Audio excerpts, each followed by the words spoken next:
pessoal, sejam bem-vindos. Neste bloco, nós vamos continuar a análise dos artigos de Direito Penal do nosso edital para gabaritarmos a prova de Direito Penal do concurso de escrevente TJ São Paulo. Neste bloco, nós vamos estudar o artigo 343, que trata da corrupção ativa de testemunha, perito, contador, tradutor ou intérprete.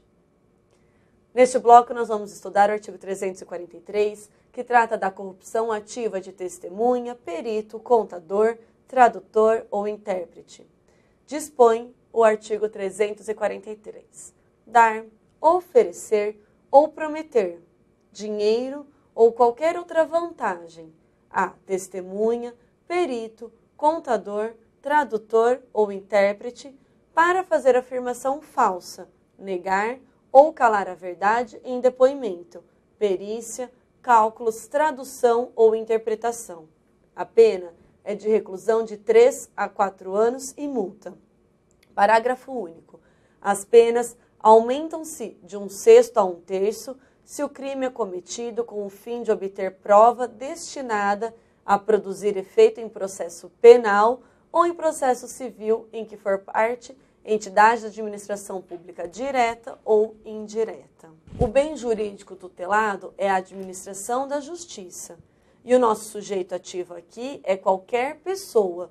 Então, estamos diante de um crime comum.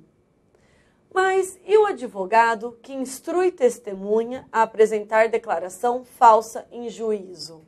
Ora, se o advogado que instrui testemunha a apresentar declaração falsa em juízo e houver suborno, há então aqui a prática do crime do artigo 343 do Código Penal.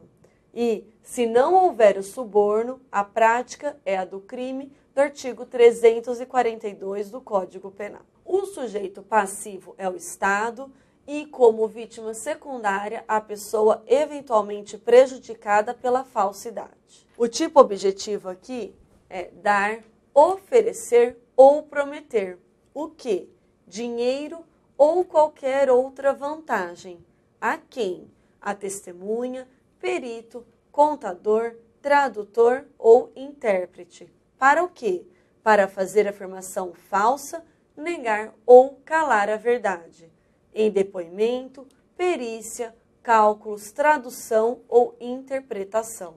Aqui, mais uma vez, estamos diante de um tipo misto alternativo, ou seja, se no mesmo contexto fático o autor praticar mais de um verbo nuclear, estaremos diante de um crime somente.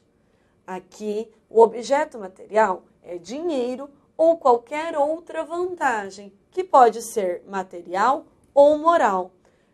Dinheiro ou outra vantagem oferecida à testemunha, ao perito, ao contador, ao tradutor ou ao intérprete. E atenção! Trata-se de um crime de forma livre. O suborno pode ser realizado por qualquer meio de execução.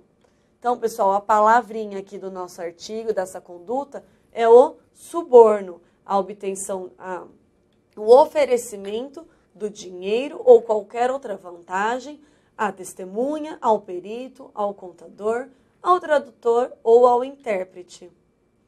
E o que significa em depoimento, perícia, cálculo, tradução ou interpretação? Isso significa que necessário se faz que exista um processo judicial, seja ele criminal ou civil, ou seja num processo administrativo, inquérito policial ou em juízo arbitral em andamento. Então, necessário que exista já em andamento. O perito, contador, tradutor ou intérprete oficial significa essas pessoas que trabalham e prestam o seu trabalho para a justiça. Mas atenção, se houver suborno de funcionário público, aí fica caracterizado o crime de corrupção ativa, prevista no artigo 333 do Código Penal. O tipo subjetivo desse delito é o dolo, ou seja, a vontade de praticar uma das condutas escritas no tipo. Mas atenção, o legislador ele faz menção de uma finalidade especial, ou seja, ele exige um dolo específico do sujeito ativo, que vem para a gente na seguinte expressão, abre aspas, para fazer afirmação falsa, negar ou calar a verdade em depoimento, perícia, cálculos, tradução ou interpretação. Então, aqui, além do dolo, o legislador traz para a gente a necessidade do dolo específico. E o resultado buscado pelo autor não precisa ser necessariamente concretizado. Então, mais uma vez, estamos diante de um delito formal. E a consumação? A consumação se dá no momento em que o sujeito ativo dá, oferece ou promete o dinheiro ou a vantagem. Mas atenção, independentemente de qualquer resultado lesivo, pois a consumação se dá quando o sujeito ativo ele pratica as condutas, ele dá, oferece ou promete o dinheiro ou a vantagem. E a tentativa, ela é possível? Então, estamos diante, mais uma vez, de duas situações. Modalidade plurissubsistente, que é aquela em que o ter crimes pode ser quebrado, e na modalidade unissubsistente. Na modalidade plurissubsistente, há a possibilidade da tentativa. Por exemplo, a oferta de dinheiro por carta que venha a ser interceptada por terceiro.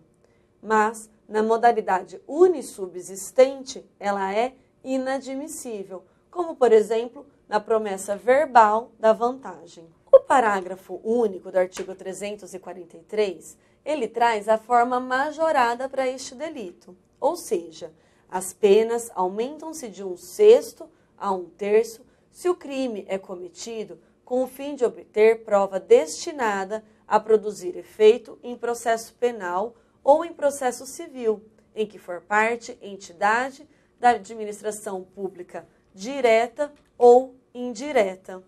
Aqui, apesar do dispositivo mencionar processo penal e processo civil, a causa de aumento alcança também inquérito policial e o inquérito civil.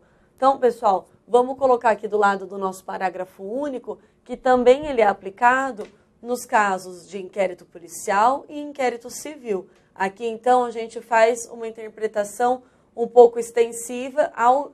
Aqui, a gente tem uma situação de causa de aumento de pena que alcança, além das expressões, além das situações previstas no artigo processo penal e processo civil, também as situações de inquérito policial e de inquérito civil. Aqui, a conduta do agente pode recair tanto sobre um crime quanto sobre uma contravenção penal. E ela pode estar dirigida para prejudicar condenando ou beneficiar absolvendo o acusado investigado. Então, aqui, cuidado com pegadinhas. Pouco importa se é crime ou contravenção penal. E ainda, pode ser que a pessoa haja com o intuito de beneficiar, absolver o acusado investigado. Aqui caberá também este delito do artigo 343. Na sequência, nós temos que a ação penal do artigo 343, ela é pública e incondicionada. Com isso, passamos agora, então, à análise do artigo 344, que trata da conduta da coação no curso do processo. Artigo 344. Usar de violência ou grave ameaça com o fim de favorecer interesse próprio ou alheio contra a autoridade, parte ou qualquer outra pessoa que funciona ou é chamada a intervir em processo judicial, policial ou administrativo ou em juízo arbitral. A pena é de reclusão de 1 a 4 anos e multa, além da pena correspondente à violência. O bem jurídico tutelado é a administração da justiça. E aqui trata-se de um crime comum, ou seja, pode ser praticado por qualquer pessoa. E o interesse do autor no processo pode ser dele próprio ou ainda interesse alheio. Pouco importa para a caracterização deste crime. O sujeito primário o sujeito passivo deste artigo é o Estado.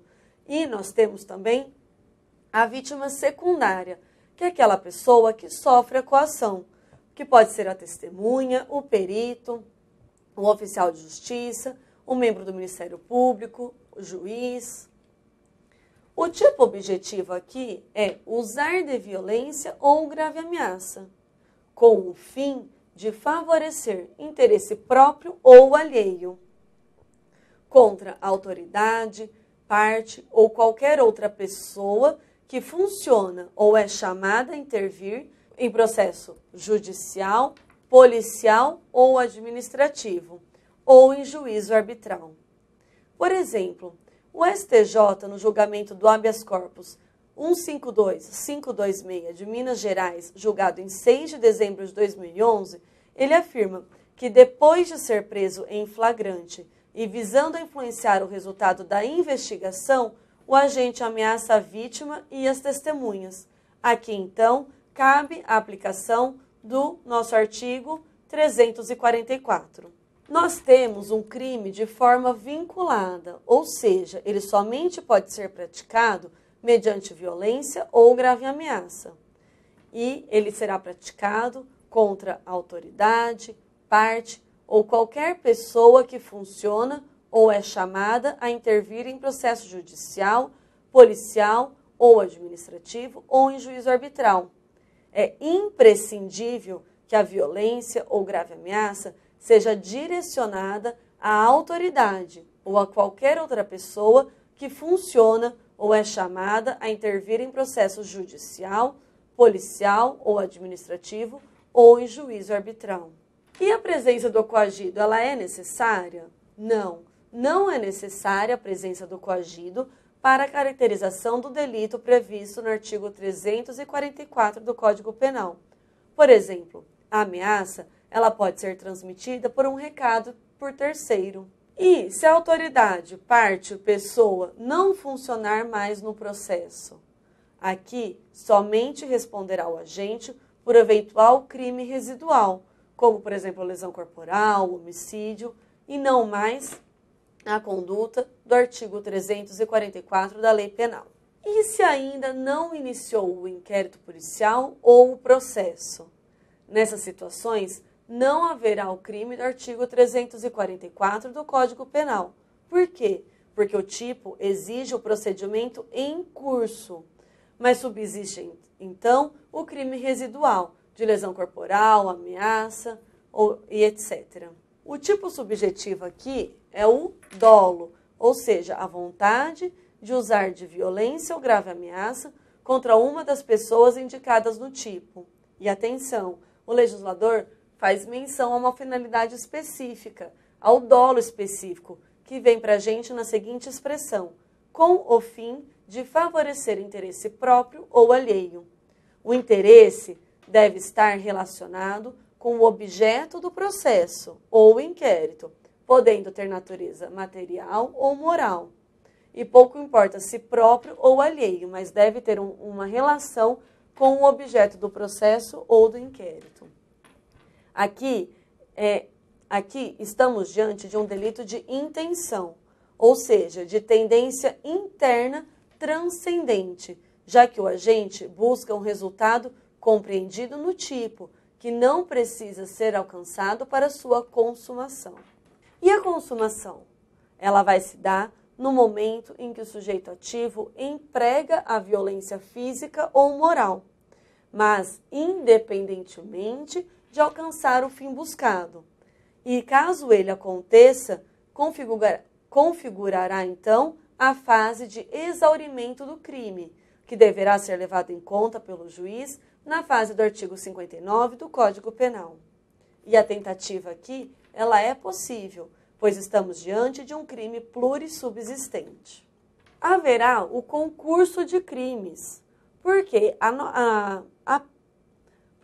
o artigo traz na sua previsão de pena que será de reclusão de 1 a 4 anos e multa, além da pena correspondente à violência.